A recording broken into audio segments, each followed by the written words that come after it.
संत रामपाल जी महाराज एक ऐसे महान संत जिन्होंने अपनी सतभक्ति, तत्व ज्ञान, करुणा और सेवा के बल पर समाज में नई मिसाल कायम की है। संत रामपाल जी महाराज की अगुवाई में उनके सभी सतलोक आश्रमों से समाज कल्याण के अद्भुत कार्यों ने समाज को सुनहरे भविष्य की एक नई उम्मीद दिखाई है। संत रामपाल जी महाराज से नाम दीक्षा लेने के बाद लाखों लोगों की लाइलाज बीमारियां जैसे कैंसर, एड्स आदि ठीक हुई। संत जी के ज्ञान से प्रेरित होकर उनके अनुयायियों ने लाखों यूनिट रक्तदान किया। संत जी ने लाखों बहन बेटियों का दहेज मुक्त विवाह करवाया।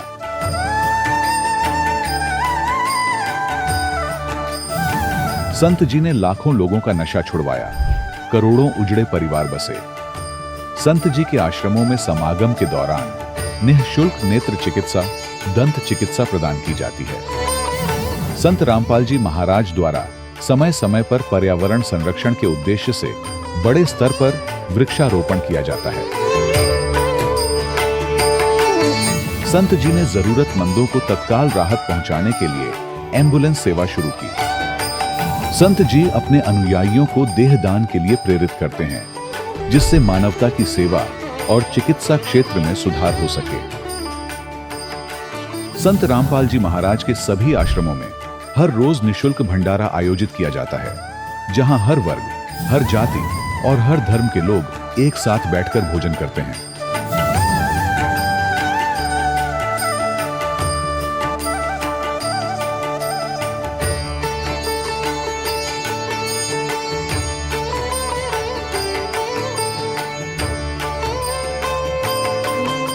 संत रामपाल जी महाराज की अन्नपूर्णा मुहिम ने गरीब और बेसहारा लोगों के जीवन में एक नई ऊर्जा और उम्मीद को जन्म दिया है।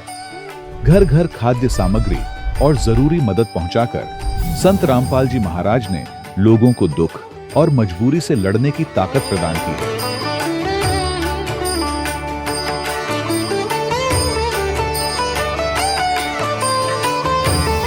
संत रामपाल जी महाराज द्वारा गरीब लोगों के लिए घर बनवाने का अद्भुत कार्य एक ऐसी मिसाल कायम कर रहा है जो सदियों सदियों संत जी की उदारता और दया भावना के तौर पर जाना जाएगा।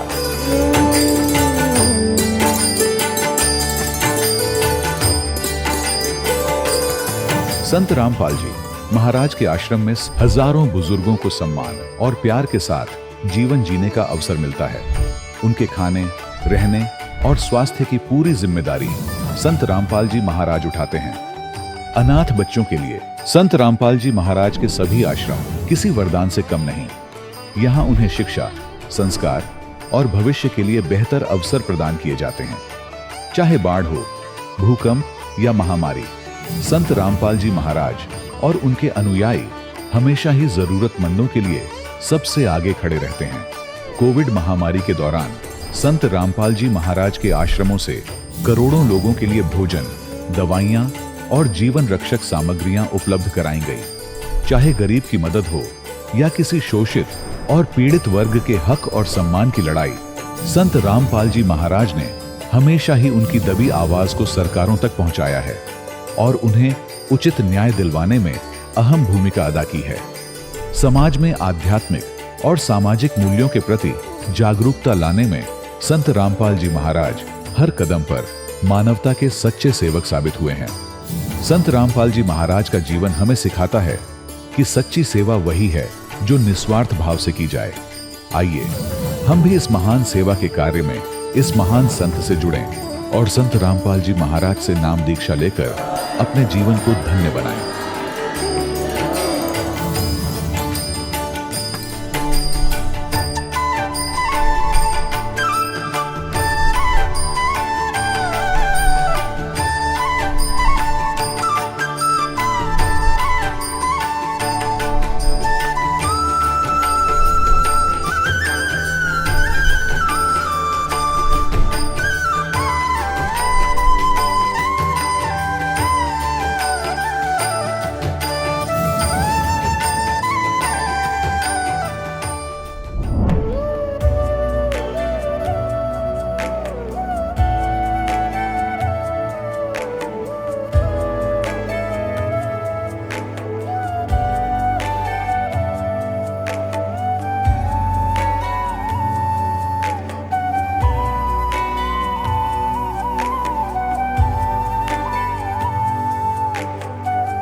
गीता में अर्जुन को स्वयं भगवान कह रहे हैं कि उस परमेश्वर की शरण में जा, उसके लिए उन संतों के पास जा जो तत्वदर्शी हो। इसी प्रकार हजरत मोहम्मद को उनका अल्लाह कह रहा है कि कोई और पूर्ण परमात्मा है, उसको पाने के लिए उन तत्वदर्शी संत की तलाश कर। वो प्रभु कौन है, ये जानने के लिए कृपया अवश्य सुनिए जगत गुरु तत्वदर्शी संत रामपाल जी महाराज के अमृत वचन। सत साहिब दर्शकों, जब एक आम इंसान अपने जीवन में सुख और शांति की तलाश में हर संभव देवी देवता की भक्ति करता है, व्रत, उपवास, कीर्तन और तरह तरह की साधनाएं अपनाता है, और फिर भी उसे न शारीरिक सुख मिलता है और न मानसिक शांति, तो उसका विश्वास डगमगाने लगता है। दर्शकों, कुछ ऐसी ही कहानी थी उत्तराखंड के रहने वाले दीपचंद लोमी जी की। दीपचंद लोमी जी ने अपने जीवन में शिव जी की पूजा की, हनुमान जी की आराधना की और अन्य देवी देवताओं की भी साधना करते रहे, लेकिन इसके बावजूद भी न तो शारीरिक लाभ मिला और न ही मानसिक शांति मिली। लेकिन दीपचंद लोमी जी का कहना है कि मेरा जीवन तब पूरी तरह बदल गया जब मैंने संत रामपाल जी महाराज से नाम दीक्षा ग्रहण की। दर्शकों, आखिर क्यों आज दीपचंद लोमी जी जैसे लाखों श्रद्धालु अपने धर्म में प्रचलित साधनाओं को शास्त्रों के विरुद्ध बताते हुए उनका त्याग कर रहे हैं और संत रामपाल जी महाराज की शरण में आ रहे हैं? साथ ही वे यह दावा क्यों कर रहे हैं कि केवल संत रामपाल जी महाराज ही शास्त्रों के अनुसार सच्ची भक्ति दे रहे हैं? आखिर इसके पीछे की सच्चाई क्या है? आइए सुनते हैं दीपचंद लोमी जी की कहानी, उन्हीं की जुबानी। सर नमस्कार। नमस्कार सर। क्या नाम है जी आपका? सर मेरा नाम दीपचंद्र लोमी है। अभी तो मैं भक्ति में आने के बाद भक्ति दीपदास नाम से अपने को पुकारता हूँ। दीपदास जी कहाँ से आए आप? सर मैं उत्तराखंड राज्य के बागेश्वर ज़िले से आया हुआ हूँ। वहाँ पर एक गांव है भेटा, जो हमको दुर्गा की एक मंदिर है, उसके आचार्य के रूप में हमें वहाँ प्रतिष्ठित किया है गांव वालों को। इस वजह से भेंट में वो गांव मिला हुआ है। सर संत रामपाल जी महाराज से कब जुड़े आप? सर मैं 25 अप्रैल 2013 को परमात्मा सदगुरु रामपाल जी महाराज जी की शरण में आया था। सर संत रामपाल जी महाराज से नाम दीक्षा लेने से पहले आप क्या भक्ति साधनाएं करते थे? सर कुछ पिछले जन्मों के संस्कार होंगे, जिस वजह से मैं बचपन से ही काफ़ी भक्ति में रहता था, साधु संतों के साथ रहता था और जो लोकल बाबा लोग थे उनके साथ में रहता था, अखाड़ों में काफ़ी रहता था। मैं 7वीं 8वीं क्लास में पढ़ता था, तभी से हारमोनियम तबला वगैरह भी बजाने लग गया था और भजन कीर्तन कई किस्म के ऐसे आयोजनों में जाता रहता था। हमारे घर में हर साल अखंड रामायण होता था। पूरे नज़दीक के गांव वालों को मैं निमंत्रण देता था, भंडारा भी कराता था, मंदिरों में भी काफ़ी सेवा करता था, भागवतों में काफ़ी मैं ब्राह्मण के तौर पर भी रहता था, क्योंकि ब्राह्मण जाति में मेरा जन्म हुआ है।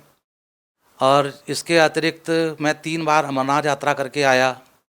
बाकी इधर के भी मंदिरों में, अपने उत्तराखंड के मंदिरों में तो कई बार जाता ही रहता था। अन्य भी कई धामों में मैं बद्रीनाथ, केदारनाथ, हरिद्वार, इन सब जगहों में कई बार जाता रहा।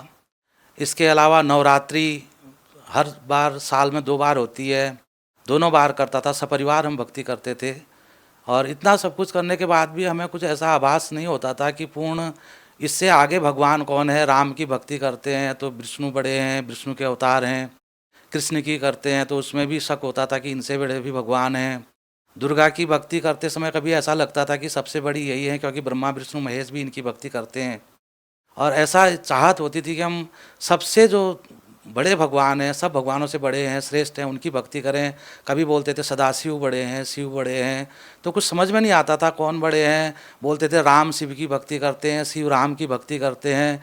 राम का द्रोही शिव का द्रोही हो जाता है और शिव का द्रोही राम का द्रोही हो जाता है। हमारे समझ में नहीं आता था कि एक भगवान अगर है तो हम इतनी भक्तियाँ करके एक भगवान को कैसे मान सकते। सर पहले आप इतनी सारी पूजाएं करते थे, आपकी भक्ति में बहुत गहरी रुचि भी थी, भगवान के प्रति आपकी इतनी दृढ़ आस्था थी। आपने अमरनाथ यात्रा, बद्रीनाथ यात्रा, केदारनाथ यात्रा आपने की, आपने भजन संध्या, पाठ संध्या, जागरण वगैरह भी किए। इतनी सारी भक्ति आप पहले कर ही रहे थे, तो फिर आप संत रामपाल जी महाराज की शरण में कैसे आ गए?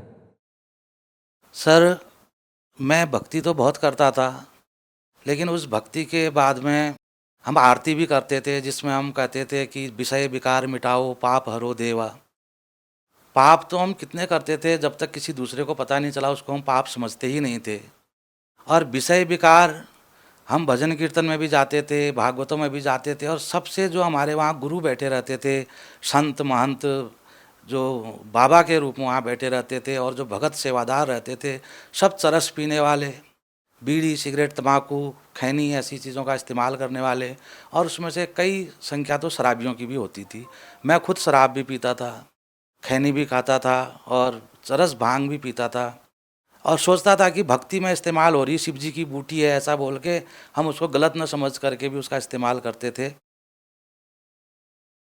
सर ये क्या कारण है कि संत रामपाल जी महाराज के जितने भी भक्त हैं, जो भी उनसे नाम दीक्षा लेता है वो नशा छोड़ देता है, जबकि पहले भी आप भक्ति कर ही रहे थे, उस टाइम भी आप नशा छोड़ सकते थे।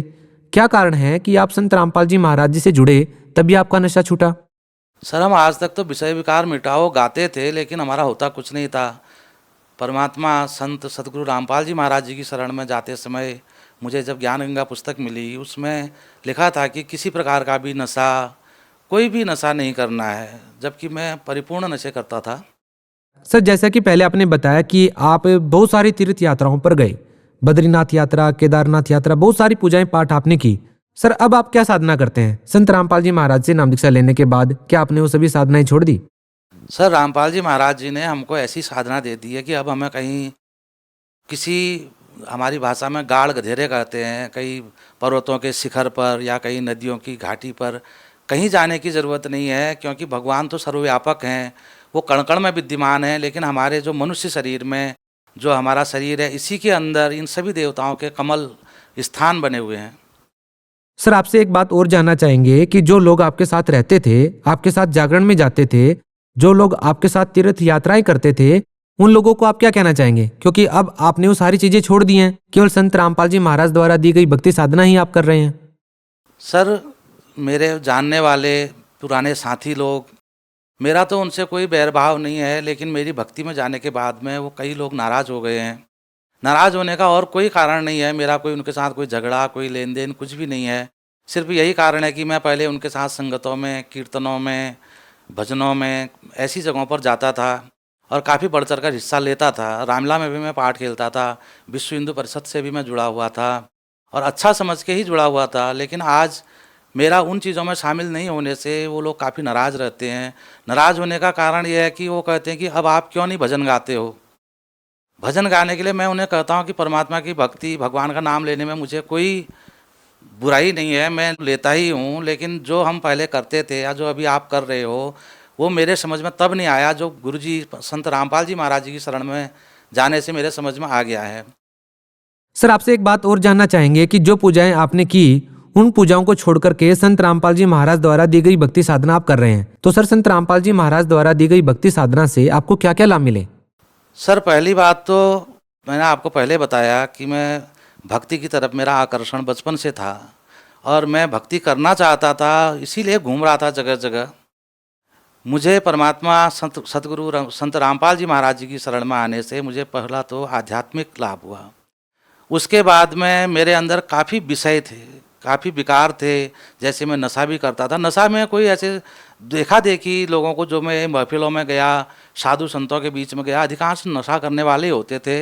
इस वजह से मैं वहाँ नशा भी सीख गया और बाद में मेरा हैबिचुअल हो गया उस चीज़ का। ये सब चीज़ें मुझे विश्वास नहीं था कि मैं छोड़ पाऊँगा। मैंने काफ़ी कोशिश की, और परमात्मा की शरण में आने से जिस दिन मैं सतगुरु रामपाल जी महाराज जी की शरण में आश्रम में गया था, तो साथ में लौंग लेके गया था, ताकि मेरे से बीड़ी बिना रहा नहीं जाएगा। लेकिन मुझे ये भी पता नहीं चला, याद नहीं रही कि मैं लौंग भी लाया हूँ। वह दिन है, आज का दिन है, मैं सब विषय विकार से मुक्त हो गया हूँ। इसके अतिरिक्त मेरे घर में हम पहले तो सब अच्छा ही चलता रहा, लेकिन बाद में मेरे बच्चे बीमार रहने लग गए।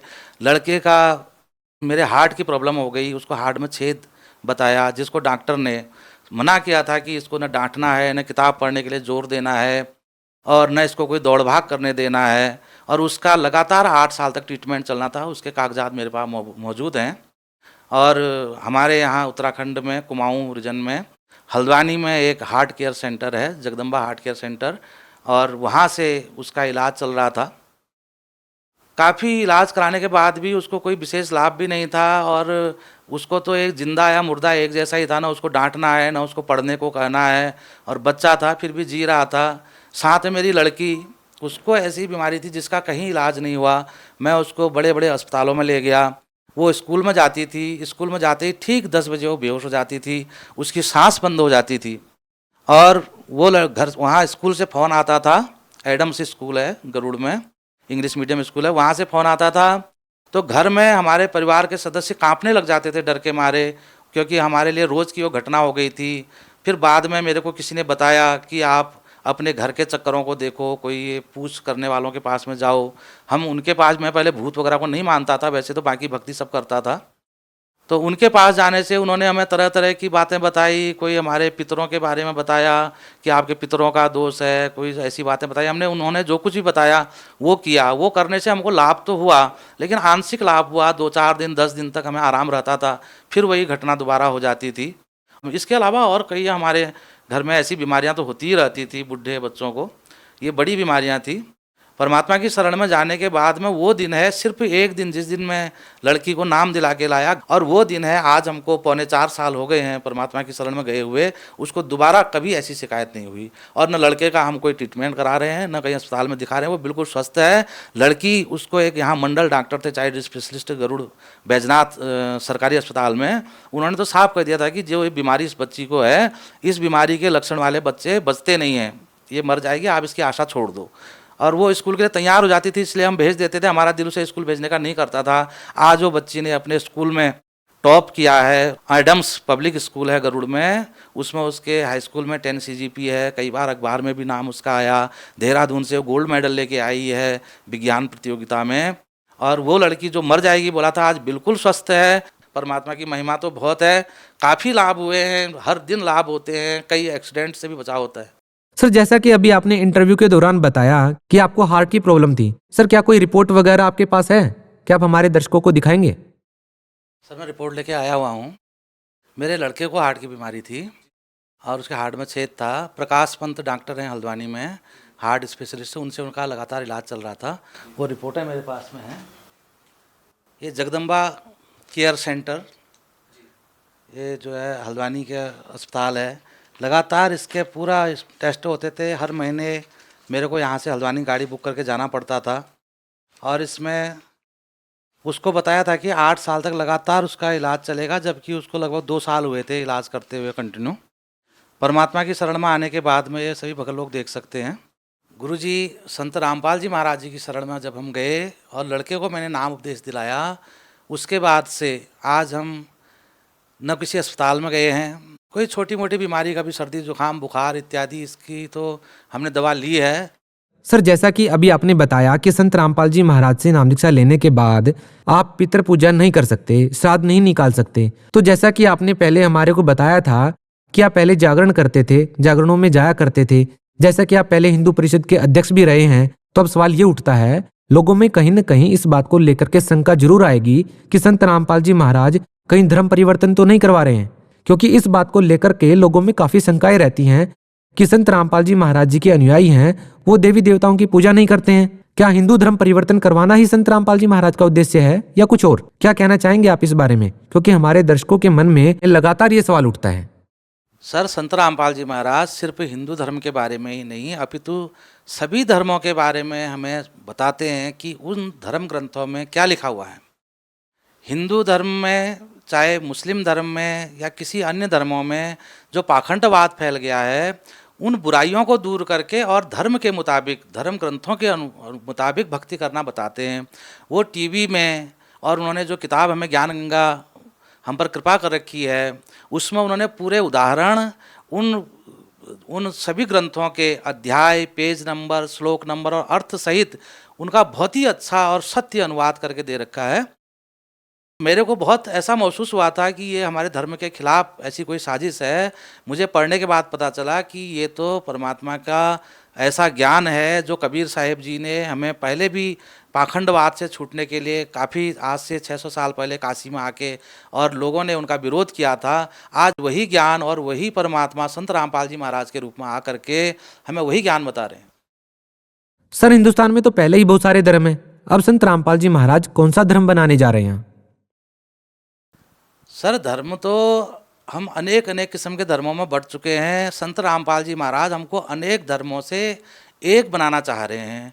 वो कहते हैं कि जीव हमारी जाति है, मानव धर्म हमारा, हिंदू मुस्लिम सिख ईसाई, धर्म नहीं कोई न्यारा। हिंदू मुस्लिम सिख ईसाई तो 4 मुख्य धर्म है। इसके अतिरिक्त भी हमने अलग अलग गुरु संत बना करके कई धर्म अपने बना लिए हैं। संत रामपाल जी महाराज मानव धर्म को मानने के लिए कहते हैं, मानवता को मानने के लिए कहते हैं और एक पूर्ण परमात्मा की भक्ति करने कहते हैं। इसलिए हम जितने भी भाई बहन आज भगत बने हुए हैं सब एक परमात्मा की भक्ति करते हैं। हम कोई भेदभाव, छुआछूत, आपस में ऊंच नीच जातियाँ, इन चीज़ों को नहीं मानते। न हम मुस्लिम हिंदू धर्म या कोई अन्य धर्म को मानते हैं, न हम किसी धर्म में प्रचलित जातियों को मानते हैं। हम सबको बराबर समझ के एक परमात्मा के बच्चे बन के भक्ति करते। सर भगत समाज को आप क्या संदेश देना चाहते हैं? सर मैं सभी भक्त आत्माओं से, सभी भक्तजनों से प्रार्थना कर रहा हूँ, सभी भगत हैं जो भी कोई भी भक्ति कर रहे हैं, वो लोग पहले तो सत्संगों को सुने। ज्ञान गंगा पुस्तक उन्हें कहीं भी मिलती है, उसे पूर्ण पढ़ें। 1-2 पन्ने पढ़ करके उस पर फैसला न करें। उसके बाद में अगर वो और जानकारी लेना चाहते हैं और भक्ति को, अपनी भक्ति को, सत्य भक्ति को करना चाहते हैं, उन्हें अपना ये सब शक दूर करने के लिए, धर्म परिवर्तन है या नहीं है सब जानने के लिए उत्तराखंड में परमात्मा की दया से 6 नामदान सेंटर खुले हुए हैं। एक काशीपुर में है, एक हल्द्वानी में है और एक गरुड़ में बागेश्वर जिले के अंदर एक भीटा गांव है, वहाँ पर खुला हुआ है। और एक श्रीनगर गढ़वाल में है, देहरादून में है, रुड़की में है। अभी अन्य भी और ज़िलों में खुलेंगे उत्तराखंड में।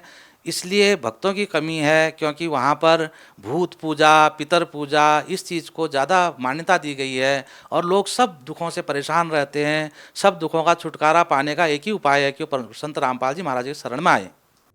बहुत बहुत धन्यवाद सर। सर धन्यवाद, नमस्कार। दर्शकों, अभी आपने सुने संत रामपाल जी महाराज से दीक्षा प्राप्त करके सुखी हुए भक्त के अनुभव।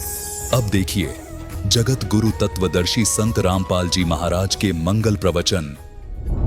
जैसे हमारे यहाँ जो हिंदू धर्म के अंदर गीता जी में 3 अध्याय के 10 से लेकर 15 तक स्पष्ट किया है कि जो ब्रह्मा जी ने बताया था सृष्टि के प्रारंभ में कि तुम यज्ञ करो, यज्ञों के द्वारा इन देवताओं को बढ़ाओ और बढ़े हुए देवता फिर तुम्हें मनीषित फल देंगे। और जो प्रारब्ध में, जो किस्मत में तुम्हें जो धन मिला है, उसमें से यदि तुम दान धर्म नहीं करते हो, यज्ञों पर नहीं लगाते हो, तो तुम चोर हो। 5 यज्ञ बताई हैं। एक यज्ञ है धर्म की, जैसे भंडारे करना, भोजन कराना। और दूसरी यज्ञ है ध्यान, परमात्मा को याद करना। उसका मेडिटेशन का अर्थ यानी हठ योग। ध्यान यानी उसका चिंतन बना रहे। जैसे किसी को टेंशन हो जाती है किसी भी बात की, उसका मन हटाए से नहीं हटता उस टेंशन पॉइंट तक, तो वो मेडिटेशन है।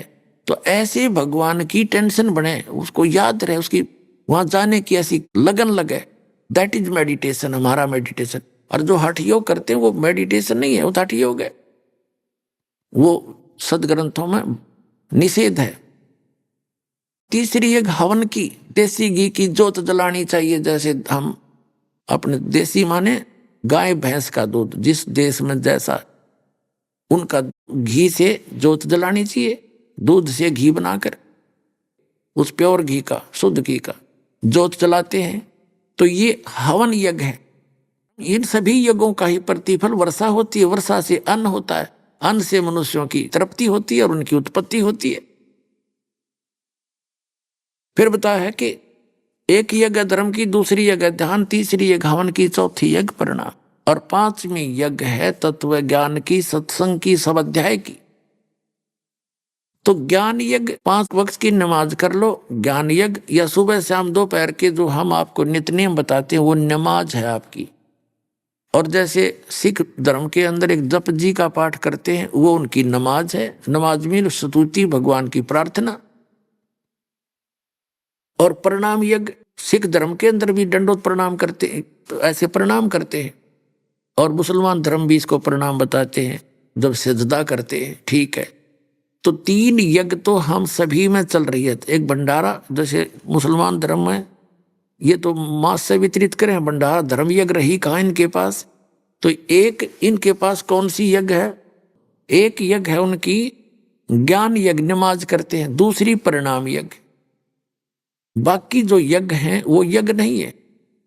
रोजे रखना, गीता अध्याय नंबर 6 के श्लोक नंबर 16 में स्पष्ट किया कि अर्जुन, ये भक्ति, ये योग, ये साधना न तो बिल्कुल ना खाने वाले की यानी व्रत रखने वाले की, और ना ज्यादा खाने वाले की, ना अधिक सोने वाले की, और ना घना जागने वाले की कभी सफल नहीं होती। सफल नहीं होती यानी व्रत रखना भी निषेध है गीता जी में। तो व्रत तो किसी भी सदग्रंथ में नहीं कहा गया है। इतना खावे प्रथम अंजल संयम राखे, योग युक्त सब सतगुरु भाके। इस योग की युक्ति सतगुरु बतावेंगे, वो के बतावेंगे, प्रथम अंजल संयम राखे। इतना भी नहीं खावे दड़ी पक्का फिर टूटे अंगड़ाई नींद आ जा, और इतना कम भी नहीं खावे कि आंख मुस जा। सारे जैसे दास पहले हनुमान का व्रत रखा करता मंगलवार का, और छोटी उम्र में शुरू कर दी थी। हनुमान तो याद आता नहीं, रोटी याद आया करती कद 12 बज्जर तुरमा खावे। इसी साधना थी हमारी। बताओ क्या भक्ति थी। हनुमान चालीसा वैसे ही करा करते, वैसे ही कर लेते। बताओ भूखा मरते क्या लाभ था। हमें जैसे गाइडलाइंस मिले हम उसी तरह करते रहे। तो ये रोजा भक्ति मार्ग में नहीं आता। वास्तविक भक्ति मार्ग में जो complete God given, complete God यानी पूर्ण परमात्मा द्वारा गया कंप्लीट स्पिरिचुअल नॉलेज की बात कर रहा है दास।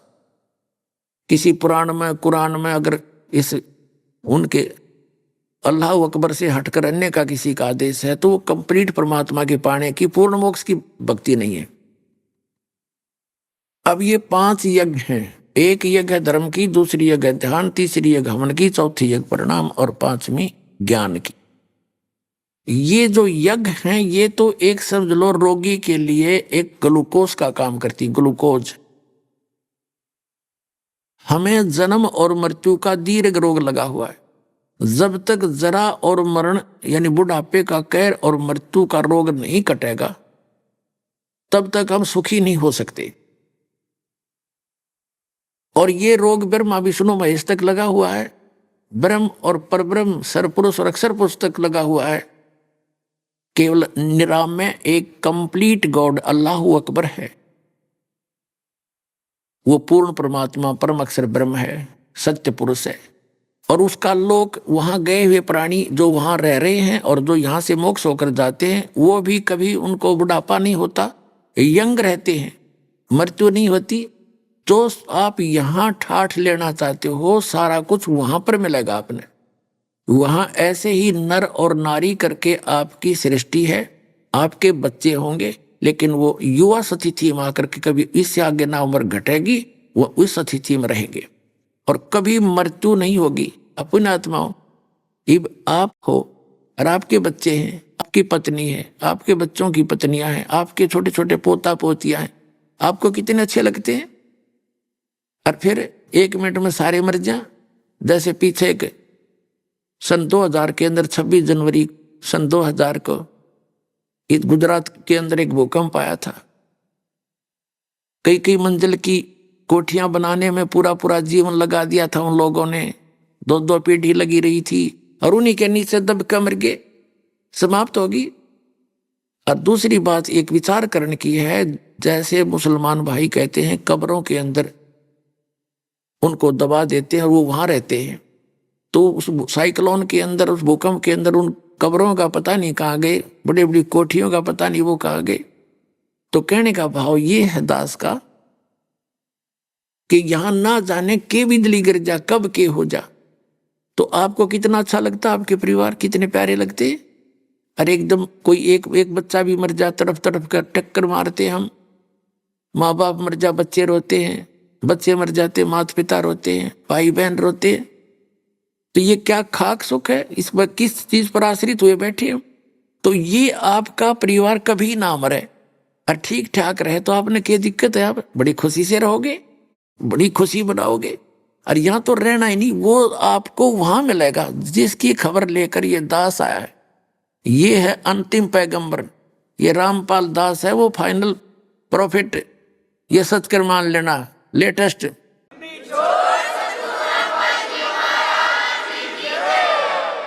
और विद कंप्लीट स्पिरिचुअल नॉलेज और with complete method of worship इस दास के पास है।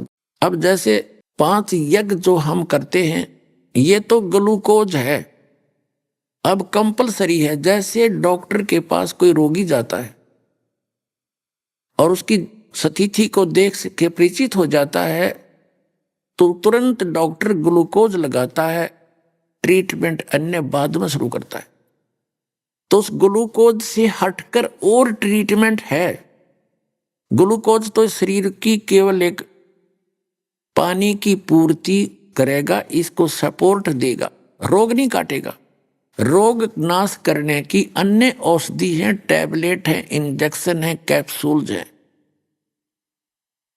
तो वो न तो गीता के अंदर वो कैप्सूल है, कुरान शरीफ के अंदर वो मंत्र नहीं है, वो कैप्सूल नहीं है, वो टैबलेट नहीं है, इंजेक्शन नहीं है जिनसे रोग नाश होगा।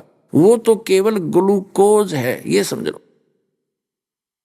अब टैबलेट कौन सी है, इंजेक्शन कौन से हैं? जैसे श्रीमद् भगवत गीता अध्याय नंबर 8 के श्लोक नंबर 13 में गीता ज्ञान दाता कहता है, ओम इति एकाक्षरम ब्रह्म व्यवहारण माम अनुसमरण यह परियाति तजन देहम स याति परमाम गति। मुझ ब्रह्म की साधना का केवल ओम एक मंत्र है, नथिंग एल्स। जो अन्य जो मंत्र जाप करते हैं गीता जी में कहीं नहीं है। जैसे ओम नमः शिवाय, ओम नमः भगवते वासुदेवाय, और जितने भी मंत्र एवं नमः, ये मंत्र नहीं है, ये गीता में प्रमाणित ही नहीं है। इसके अतिरिक्त जो साधना भक्ति करते हैं वो गीता अध्याय नंबर 16 के श्लोक नंबर 23 और 24 में निषेध है कि शास्त्र विधि को त्याग कर जो मनमाना आचरण करते हैं उनको न सुख होता है, ना उनकी गति होती है, ना उनको कोई सिद्धि प्राप्त होती है, यूजलेस। इसलिए अर्जुन, भक्ति के लिए तुझे सदग्रंथों का आधार ही मानना चाहिए। तो गीता ज्ञान दाता ने केवल एक वो मंत्र बताया, और गीता को सर्वोच्च मानते हैं सब हिंदू धर्म के भाई, और गीता वाली एक भी क्रिया नहीं करते, उसके हटकर ही साधना करते, पढ़ते गीता को है। ये तो वो काम कर रहे हैं जैसे एक भक्त कह रहा था, बोला यार ये समाजी औरों को तो सलाह देते हैं गाय रखने की और स्वयं रखेंगे भैंस इनकी कथनी और कथनी में न्यू अंतर है। तो ये खुद ऐसा ही करते हैं, औरों को सलाह देते हैं गीता पढ़ो और मंत्र देते हैं ओम नमः शिवाय, ओम वासुदेव ओ भगवते नमाय, एवं नमः, पता नहीं कितने सरनामा विष्णु का बना दिया। तो इसमें ओम नाम का जाप है, नथिंग एल्स। ये सरपुरुष का है। गीता अध्याय नंबर 15 के श्लोक नंबर 16 और 17 में 3 पुरुष हैं, सरपुरुष, अक्षर पुरुष, परम अक्षर पुरुष। और सरपुरुष है ये ब्रह्म है, काल है, जो गीता ज्ञान दाता है, वेद ज्ञान दाता है, कुरान शरीफ का ज्ञान दाता है, इंजिल का ज्ञान दाता है, और जबूर का ज्ञान दाता है, तौरात का ज्ञान दाता है। ये ब्रह्म है। उनमें ये मंत्र नहीं दिए इसने, क्योंकि वो पहले वो मंत्र वास्तविक इनमें दे चुका था। जैसे तौरात के अंदर सृष्टि रचना बता दी इसी ने, आगे उसने बताना आवश्यक नहीं समझा कि उसने बोल ही दिया पहले। इससे पहले के ये ग्रंथ हैं वेद और गीता, ये इसकी तरफ से कंप्लीट ज्ञान है, इसमें मांस खाने का कहीं प्रावधान नहीं है। आगे चल के इसने अपनी स्थिति बनाए रखने के लिए अपने सतर से कहीं कह दिया मांस खा लो, ऐसे पशु खाओ, ऐसे खाओ, ये इसका अपना आदेश है। इस काल ब्रह्म का, कुरान शरीफ के ज्ञानदाता का, वो अल्लाह अकबर का नहीं है। अल्लाह अकबर ने तो तौरात के उत्पत्ति ग्रंथ में सबसे पहले बता दिया है किसी भी मनुष्य को और किसी भी प्राणी, चाहे जलचर है, चाहे वनचर है, चाहे वो वायु का पक्षी है, कोई भी मांस नहीं खाएगा, बीजदार पौधे दिए खाओ। ये फाइनल फैसला है उस कंप्लीट गॉड का। आगे कोई ये मांस खाने का प्रावधान बताया है इस काल ने बताया, जो कुरान शरीफ के ज्ञानदाता ने। ये अल्लाह अकबर का आदेश नहीं है। और उस कुरान शरीफ के ज्ञानदाता के आदेश का पालन करके जो मांस खाते हैं, हिंसा करते हैं, तो अल्लाह अकबर उस समर्थ का विधान भंग होने से वो दंडित होते। फिर एक उदाहरण देते हैं, जैसे एक SHO का मित्र था कोई, दरोगा जी का। उसने कहा कि दरोगा जी, मेरा एक पड़ोसी है, मेरे साथ वाला, मकान वाला, मुझे बहुत परेशान रखता है, किसी तरह भी बाज नहीं आता, क्या इलाज करूं? एसएचओ ने कहा कि मार उसका लठ, माप देख लूंगा, मार दे उसको। उसने अपने पड़ोसी के साथ जाके झगड़ा ठान दिया एसएचओ की आज्ञा मान के, एक अधिकारी की, और उसका पड़ोसी मर गया, साथ के मकान वाले की मृत्यु होगी। राजा का विधान था जो किसी को मारेगा उसको सजाए मौत होगी। उस अधिकारी एसएचओ की आज्ञा का पालन करके एक व्यक्ति की मृत्यु कर देने से उसको सजाए मौत हुई, क्योंकि उसने राजा का कानून तोड़ दिया एक अधिकारी के कहने से, अधिकारी की आज्ञा पालन करके।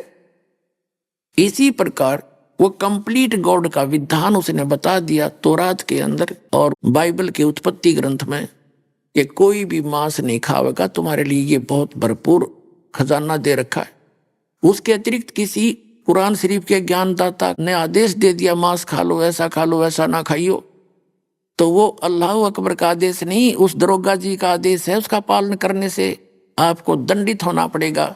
उसके लिए कहा है सूक्ष्म वेद में कि मुल्ला जी, आज आप मुर्गी मारते हो, अगले जन्म में ये मुर्गी तो मुल्ला बनेगी, आप बनोगे मुर्गी और ये तेरी गर्दन काटेगा। ये टिट फॉर टैट कभी नहीं जाएगा। भूल मत, अपना विधान मत बना के बैठे।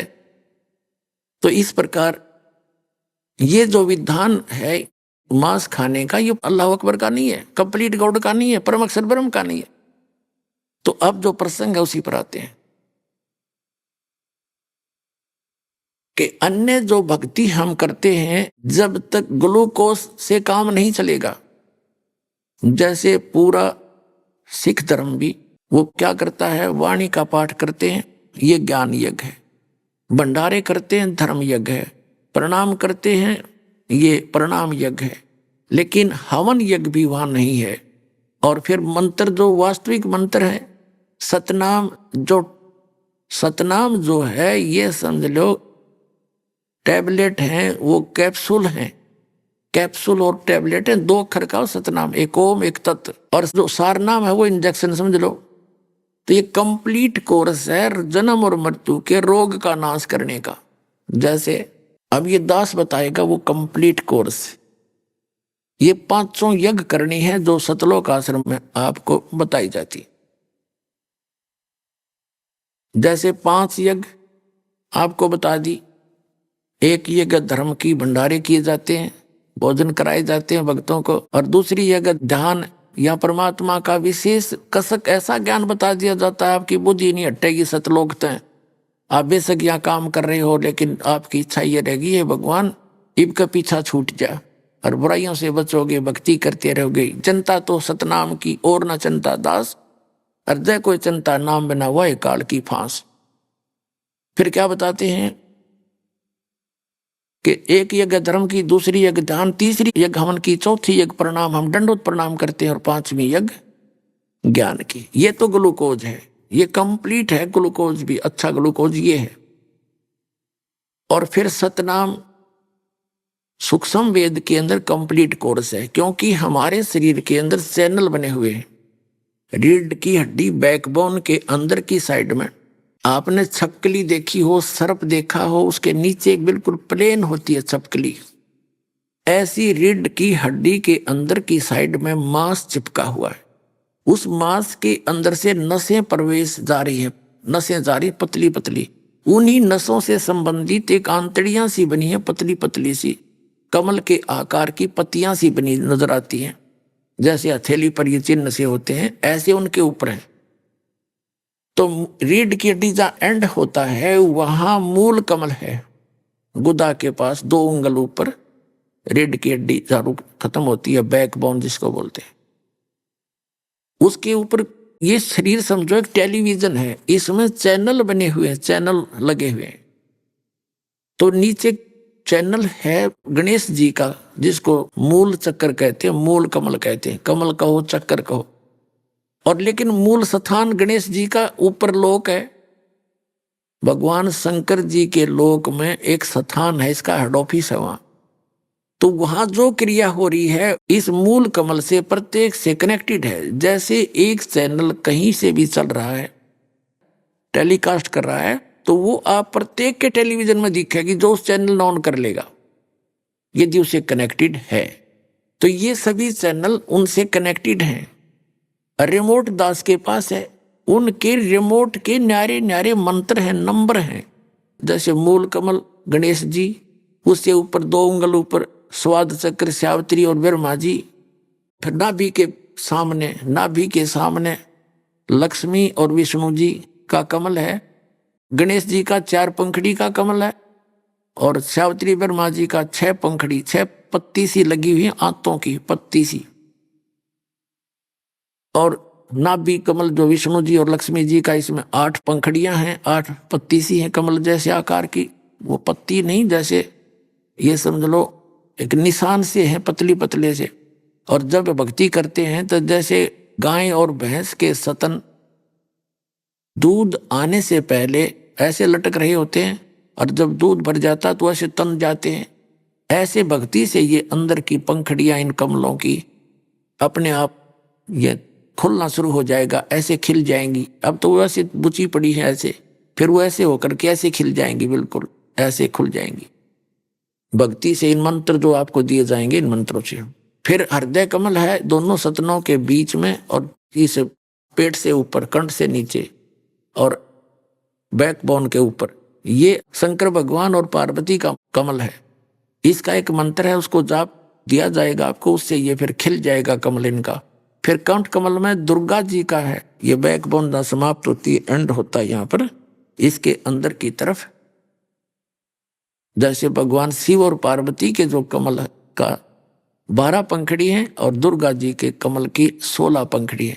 इसके बाद आगे जाके चिरकुटी है, उसके केवल 2 कमल हैं। और उसके बाद फिर आगे चलता है, यह आगे डिटेल अभी नहीं बताएंगे, क्योंकि कुछ वक्ता पाक के और आपको भ्रमित करना शुरू कर देंगे। अभी तक इसके आगे का रहस्य किसी के पास नहीं है इस दास के अतिरिक्त, इसलिए आपको उसकी आवश्यकता भी नहीं है। जो ज्ञान आप देना चाहता है दास, वो इतना ही आपको पर्याप्त है, क्योंकि 10वीं कक्षा के बच्चे को उतना ही कोर्स कराया जाता है जिसको उसको आवश्यकता है।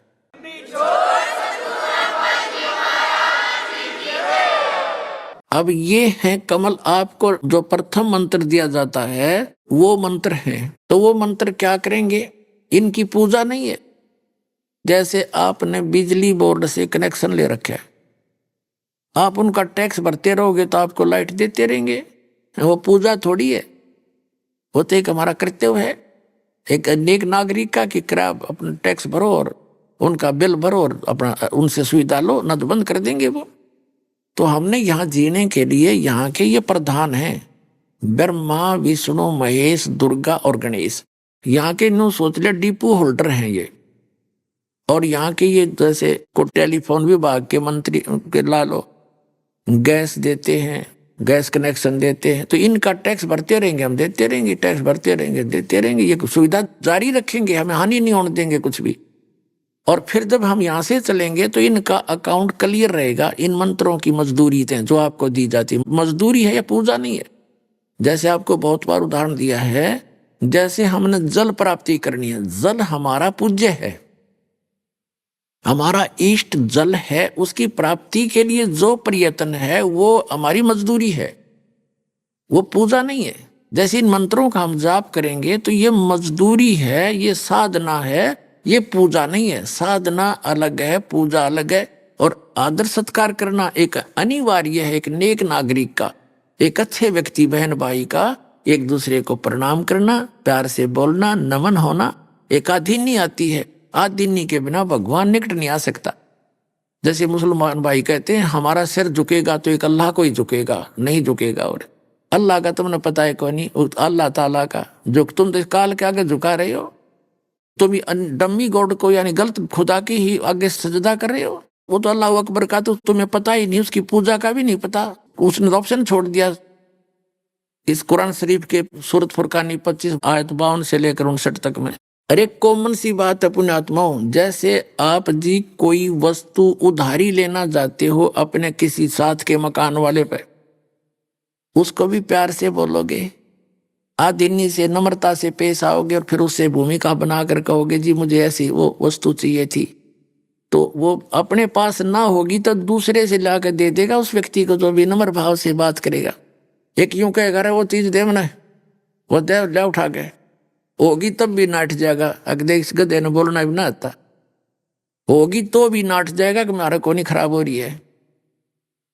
और ये शिक्षा देते नहीं होगा, सर झुकेगा तो एक अल्लाह को ही झुकेगा, हम तो प्रणाम भी नहीं करते किसी को।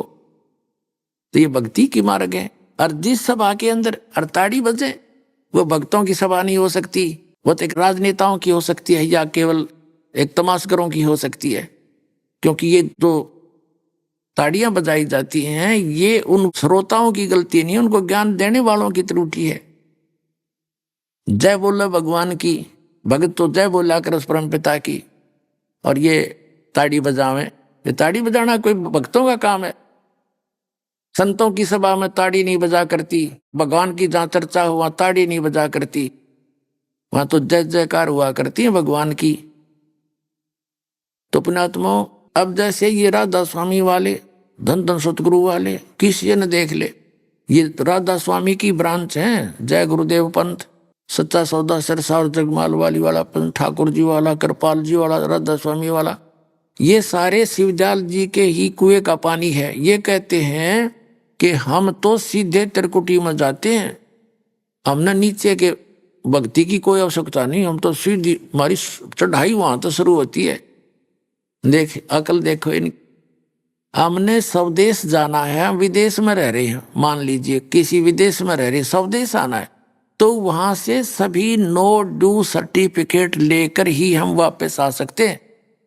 अगर किसी ने जरा सी टांग अड़ा दी तो आप स्वदेश तो छोड़ो, प्लेटफॉर्म एयरपोर्ट पर नहीं जा सकते। हमने सब लोक जाना है, हम दूसरे लोक, इस काल के लोक में रह रहे हैं पृथ्वी पर, कहीं भी किसी देश में। तो यहां से जाने के लिए हमने पहले इनके प्रधानों से नो ड्यू सर्टिफिकेट लेना पड़ेगा। और वो प्रधान आपको बता दिए, ये शरीर में बैठे हैं, आप इनकी भक्ति करते रहोगे, इनमें ऑटोमेटिक जमा होंगे, उसके खाते में पहुंच जाएंगे। और जब यहां से आप चलोगे तो ये आपके सब मार्ग क्लियर मिलेगा त्रिकुटी तक। त्रिकुटी पर जाना कोई बालकों का खेल नहीं है, ये तो मारे सट्टे पे, मतलब इन्हें ज्ञान नहीं, राधा स्वामी वाले धन धन सतगुरु वालों को तो इन्हें सतनाम का नहीं पता आज तक है क्या। और वही सतनाम, वही सतलोक, वही सचखंड, वही सार शब्द, वही सार नाम, वही सतपुरुष तो ये जाओगे कहाँ? झूठा ज्ञान ध्यान कहाँ लाओ तुम? तुम्हारा ज्ञान ही झूठा है तो उसकी साधना क्या करोगे? तो उसका अर्थ ये है, ये कहते हैं हम तो सीधे त्रिकुटी पे पहुंच जाते हैं। त्रिकुटी कोई बरवाड़े का बस स्टैंड नहीं है, साइकिल पर जाओ तो भी पहुंच जाए, या कोई पैदल गया वो भी पहुंच गया। वाह भाई वाह, त्रिकुटी पर जाने के लिए अंगा लगेगा, बहुत जोर लगाना पड़ेगा, यानी जोर का मतलब है सत साधना करनी पड़ेगी, फिर तो दिखते नहीं है। तो जितने भी आप प्रथम मंत्र दिए जाते हैं ये आपको त्रिकुटी तक पहुंचा देंगे। त्रिकुटी तक बरी हो गया आप इस प्रथम मंत्र से। और इसके साथ साथ परमात्मा ने दया बख्शी है, 2 मंत्र और दिए हैं, फर्स्ट एंड लास्ट। ये उस परम अक्षर ब्रह्म का अल्लाह ताला की कमाई है, इसमें वो कमाई आपको इसके साथ रहेगी और आपको त्रिकुटी बजा कर छोड़ देंगे। त्रिकुटी बज जाने के बाद फिर सतनाम के 2 अक्षर हैं, उन 2 अक्षरों का काम शुरू होगा। एक तो ब्रह्म का है, इस काल का, ये तो इसको हम दे देंगे। गीता अध्याय नंबर 18 के श्लोक नंबर 66 में कहा है, गीता ज्ञानदाता कहता है कि सर्वधर्मान परित्यज माम, मेरे सतर के सभी धार्मिक अनुष्ठानों को छोड़कर एकम शरणम व्रज, उस एकम अद्वितीय अल्लाह ताला कंप्लीट गॉड परम अक्षर ब्रह्म की शरण में जा, तब मैं तुझे सब पापों से मुक्त कर दूंगा, तू चिंता मत कर। हम कैसे फंसे रहे, हम कुत्ते गधे सुअर बनकर क्यों भटकते रहे? क्योंकि हम अभी तक अपने इस साधना ओम नाम की पूंजी ब्रह्मलोक में नष्ट कर देते थे। ओम ब्रह्म का जाप है और हम ब्रह्मलोक में जाकर के उसका नष्ट करके वापस आ जाते थे। अपने आत्माओं, यहाँ आप भ्रमित हो जाओगे थोड़े से कि जैसे प्रथम मंत्र में भी ये मंत्र हैं और सतनाम के अंदर भी इनका समावेश है, तो यहाँ ये समझ लेना कि जिस मंत्र से, जिस नाम से हम जिसको सुरत लगाकर उसका जाप करते हैं तो वो उसी का बोधक होता है, उसी का लाभ देता है।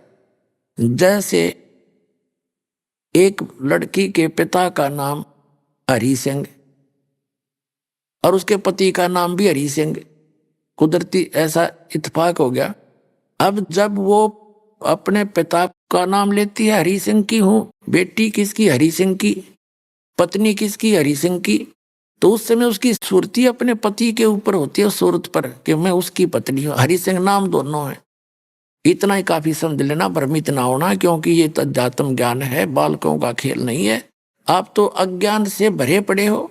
अब उस अज्ञान को निकालने के लिए दास को इतना प्रयत्न करना पड़ा है, इतने बड़े बड़े उदाहरण ला करके सब फिर सेट करना पड़ रहा है, तब ये यथार्थ ज्ञान आपने सुहावेगा। ये प्रयत्न इसलिए करा दास। तो सतनाम 2 अक्षर का है, इसमें एक ओम एक तत् गुप्त है। प्रसंग चल रहा था, ये कहता है कि मैं तुझे सब पापों से मुक्त कर दूंगा। कैसे कर देगा कि हम पहले ओम नाम का जाप ब्रह्म का है, इसकी भक्ति करते रहे ऋषि लोग, और हम पहुंच गए ब्रह्म लोक में। इसकी कमाई खत्म हुई, फिर पृथ्वी लोक पर आगे देवने कुत्ते हमने यह पूंजी यही नाश करते रहे अपनी। अब इस पूंजी का नाश नहीं करेंगे हम, इसको पकड़ा देंगे, पकड़ते रही और हमें बरी कर यहाँ से, हम इसका ऋण दे देंगे तो ये हमारा मांगे क्या, इसका हमारा लेन देन क्या रहा फिर। तो इसको जैसे पहले क्या होता था, साहूकार लोग जो छोटे व्यक्ति निर्धनों को अपने मजदूर बना लेते थे, उनको पहले पैसा दे देते थे, थोड़ा बहुत 1000, 2000, 10,000 जैसा भी। अभी आपने सुने संत रामपाल जी महाराज के मंगल प्रवचन। आइए अब सुनते हैं संत रामपाल जी महाराज से नाम दीक्षा लेकर सतभक्ति करके अद्भुत लाभ प्राप्त करने वाले अनुयायी के विचार। दर्शकों, मनुष्य अपने जीवन में हर वह साधनाएं करता है जिससे परमात्मा प्राप्त हो सके, लेकिन फिर भी उसे ना तो परमात्मा प्राप्त होता है और ना ही परमात्मा से मिलने वाले सुख। दर्शकों, ऐसा इसलिए है क्योंकि आज का मनुष्य शास्त्र विधि को त्याग कर मनमाना आचरण कर रहा है। दर्शकों, ऐसी ही कहानी थी हरिद्वार की रहने वाली बबली जी की। बबली जी रोजाना सुबह 4 बजे उठकर पूजा पाठ किया करती थीं, देवी देवताओं के व्रत भी रखती थीं, लेकिन फिर भी इन्हें अपने जीवन में कभी शांति नहीं मिली। दर्शकों, जब हिंदू धर्म में की जाने वाली साधना से कोई राहत मिलती ना नजर आई तो बबली जी ने सहारा लिया यीशु मसीह का, यानी ईसाई धर्म का। लेकिन दर्शकों, वहां से भी इन्हें कोई राहत नहीं मिली। लेकिन आज बबली जी का कहना है कि मैंने जब से संत रामपाल जी महाराज की शरण ग्रहण की है, तब से मेरे साथ अद्वितीय चमत्कार हुए हैं। मेरी जिंदगी आज पूरी तरह से बदल गई है। दर्शकों, आखिर बबली जी ऐसा क्यों कह रही हैं? आखिर क्यों बबली जी संत रामपाल जी महाराज को भगवान बता रही हैं? सुनते हैं बबली जी की कहानी उन्हीं की जुबानी। नमस्कार जी। नमस्कार सर जी। क्या नाम है जी आपका? मेरा नाम बबली है। बहन जी, आप कहाँ से हैं? मैं हरिद्वार से हूँ भगत जी। संत रामपाल जी महाराज जी से नाम उपदेश आपने कब लिया? सन 2021 में ली सर जी। संत रामपाल जी महाराज जी से नाम उपदेश लेने से पहले क्या आप कोई भक्ति साधना भी करती थीं? जी भगत जी, मैं भक्ति साधना ब्रह्मा विष्णु महेश शेरावाली इन्हीं सभी देवी देवता की करती थी, लेकिन कोई लाभ नहीं हुआ भगत जी। मैंने तो बहुत सेवा की है, मंदिर पे 4 बजे उठ जाना, दीवे लगाना, व्रत करना और बहुत पूजा की सर जी मैंने। जैसा कि आपने बताया कि आप हरिद्वार से हैं, आपने बहुत ज़्यादा कठिन साधनाएं भी की हैं, तो फिर क्या कारण बना कि आप संत रामपाल जी महाराज जी की शरण में आईं? देखो सर जी, हम पहले बहुत लड़के को महत्व देते थे कि लड़का नहीं हुआ, लड़का नहीं हुआ। मेरे 5 लड़की थी भगत जी और मेरे लड़का नहीं था, और लड़के के कारण भगत जी हम बहुत देवी देवताओं को मानते रहे, पूजा करते रहे, तांत्रिक के पास भी गए, भक्तों के पास भी गए, जैसे पंडित सभी के पास गए, लेकिन भगत जी हमें कोई लाभ नहीं हुआ। फिर जब हमें कोई लाभ नहीं हुआ तो हम यीशु मसीह में भी गए, यीशु मसीह में 2-2.5 साल रहे भगत जी, वहाँ से भी कोई लाभ नहीं हुआ, हमें लड़का नहीं हुआ। फिर ऐसे हम लड़के के कारण अपना घर भी छोड़ दिया। ऐसे बोलने लगे कि तुम अपना घर बदल दो, अपने जगह बदल दो, इसके कारण लड़का हो जाएगा। भगत जी हमने अपना घर भी छोड़ दिया, 1-1.5 साल हम अपने घर रहे, लेकिन भगत जी वहाँ पे भी कुछ नहीं हुआ। फिर भगत जी हमें एक भगतमती मिली, हम जैसे किराए पे रहते थे, उसने बताया कि तुम यीशु मसीह में हो, तुम्हें ऐसे कोई लाभ नहीं होगा। संत रामपाल जी महाराज का ज्ञान टीवी पे आ रहा है, आप उसके ज्ञान को सुनो, वे बहुत अच्छा ज्ञान दे रहे हैं, शास्त्र अनुसार ज्ञान सुना रहे हैं। तो भगत जी हमने उनका सत्संग सुना और उन्होंने भी हमें समझाया।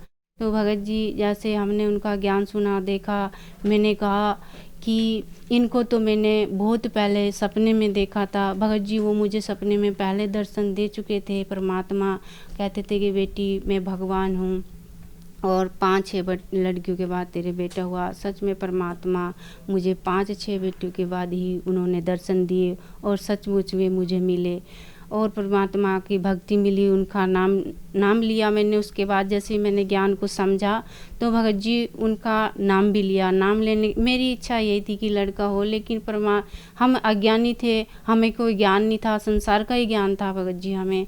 पर हमारे गुरुजी तो यही कहते हैं कि बेटा और बेटी में कोई फ़र्क नहीं होता। तब तक हमने गुरुजी का सत्संग नहीं लिया था, नाम नहीं लिया था भगत जी, उनका नाम नहीं लिया था, हमें ज्ञान भी नहीं था। हमारी इच्छा एक लड़के में ही थी भगत जी। 15 साल से भगत जी मेरे को कोई लड़का नहीं था। मैं दर दर भटकती रही, देवी देवताओं की पूजा करती रही, लेकिन सर जी मुझे कोई लाभ नहीं हुआ। और भगत जी मुझे डॉक्टर ने ऑपरेशन के लिए तो बोल ही दिया था, लेकिन भगत जी मेरा कोई ऑपरेशन नहीं हुआ। उसी दौरान मेरे लड़का भी हुआ, लेकिन कोई ऑपरेशन नहीं हुआ। नहीं, डॉक्टर ने मुझे मेरठ के लिए लिख दिया था कि ऑपरेशन होगा।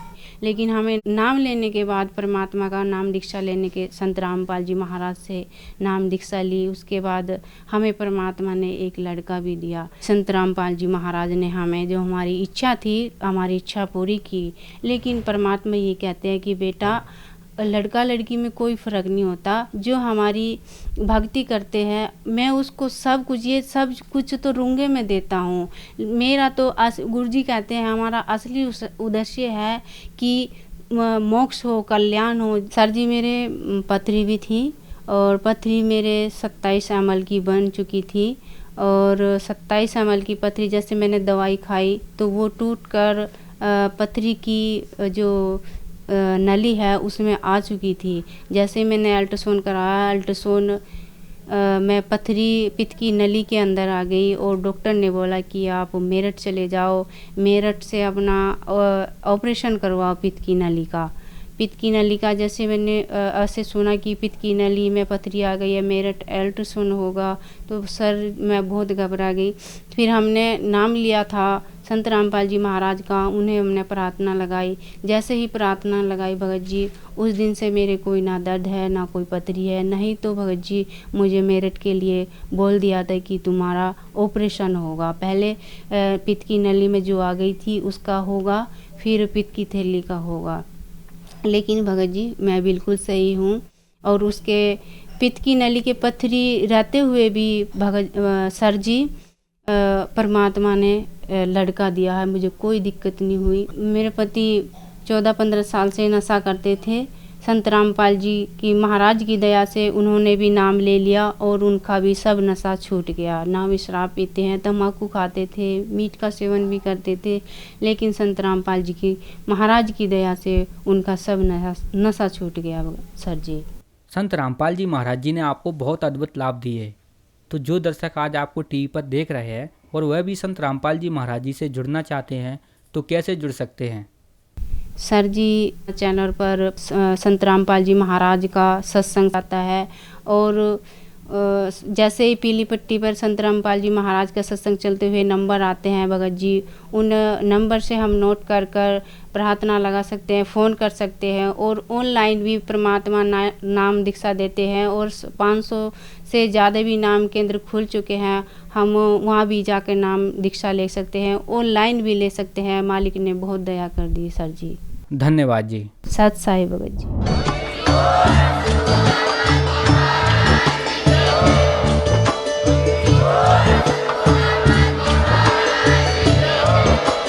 आप सुन रहे थे जगत गुरु तत्वदर्शी संत रामपाल जी महाराज जी के मंगल प्रवचन। अधिक जानकारी के लिए विजिट कीजिए हमारी वेबसाइट www.jagatgururampalji.org। संत रामपाल जी महाराज जी के शुभ आशीर्वाद से पूरे विश्व भर में 500 से भी ज्यादा नाम दीक्षा केंद्र हैं, जिन पर संत रामपाल जी महाराज जी द्वारा ऑनलाइन निःशुल्क नाम दीक्षा दी जा रही है। अपने नजदीकी नाम दीक्षा केंद्र का पता करने के लिए संपर्क करें 91 888-291-4911